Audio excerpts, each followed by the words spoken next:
Hey everyone, welcome back. This is my review of Akame Got Killed, episode 17.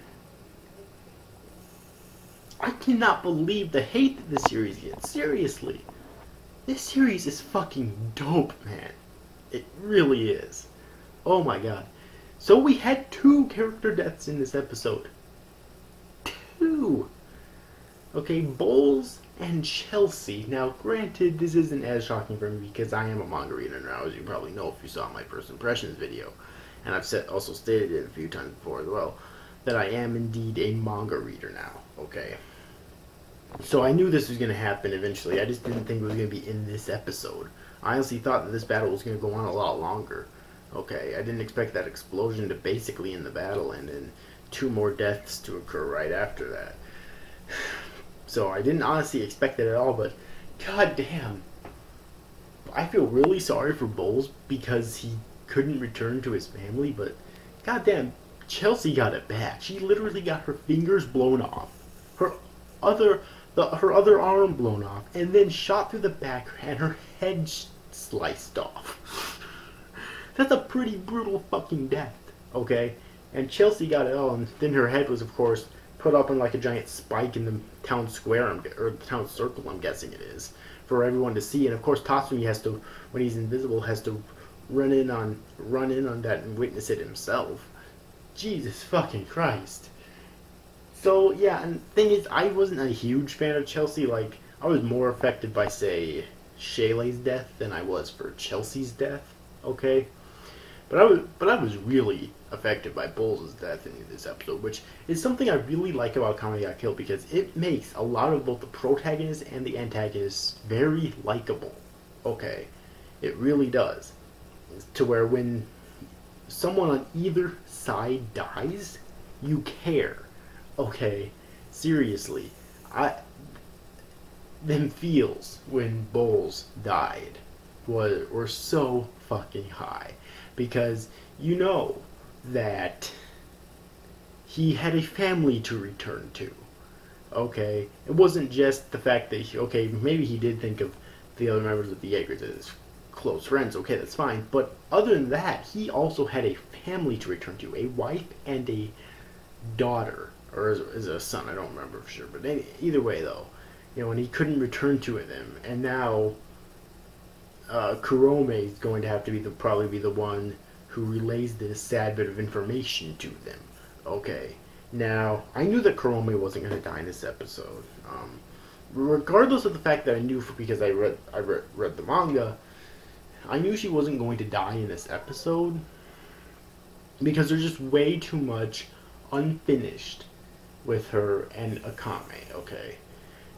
We do get a little bit of backstory between her and Akame in this episode, which is that some of the stuff we already knew, which is that they both grew up in the Empire together, and they were apparently extremely close as children. Okay, but when they were given to teams, they actually had to separate them both because apparently for some reason they don't allow siblings to be on the same team together. Okay. And also, apparently, Kurome was giving some sort of experimental drug because her abilities weren't as high as they wanted them to be at that point. And actually, someone mentioned this to me, and I thought it really makes sense. What if Kurome's snacks are her drug? Okay, that would actually make a lot of sense, and it would explain why she eats so much. Although she does still share that trait with Akame, and so far we don't know if Akame actually had anything like that done to her or not. But still, she could still like eating as much as we've seen. But still, what if her snacks are actually her drug? Like, I watched Chibi Reviews' review of this before I made my own, just to see if he'd have, because I like to do that sometimes to see if other people have any like theories that I didn't catch, you know what I mean? And that made a lot of fucking sense, seriously.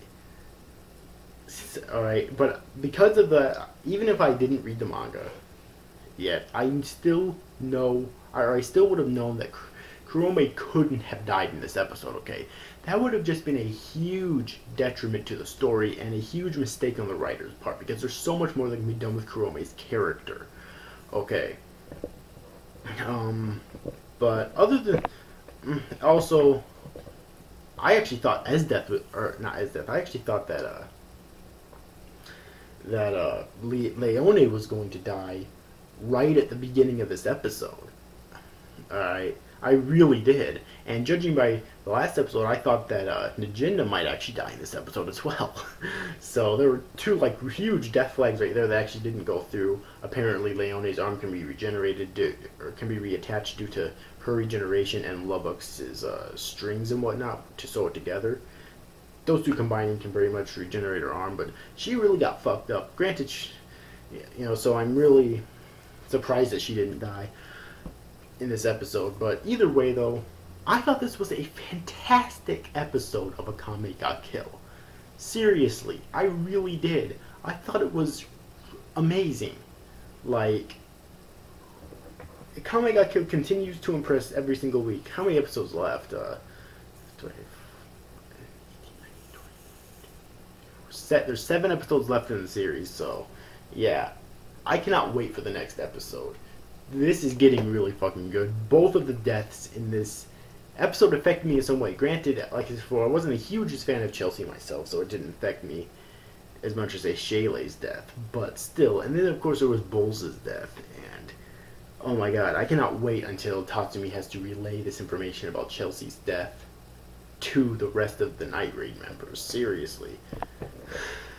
Anyways, overall, I hope you enjoyed this review, guys. See that you guys. Also, one more thing I have to say, that fucking animation in this episode, I think this has got to be some of the best animation in the series thus far. Seriously, it looked so fucking amazing. But anyways, overall, I hope you enjoyed this review, guys. See that you guys. Thank you for watching. Bye bye.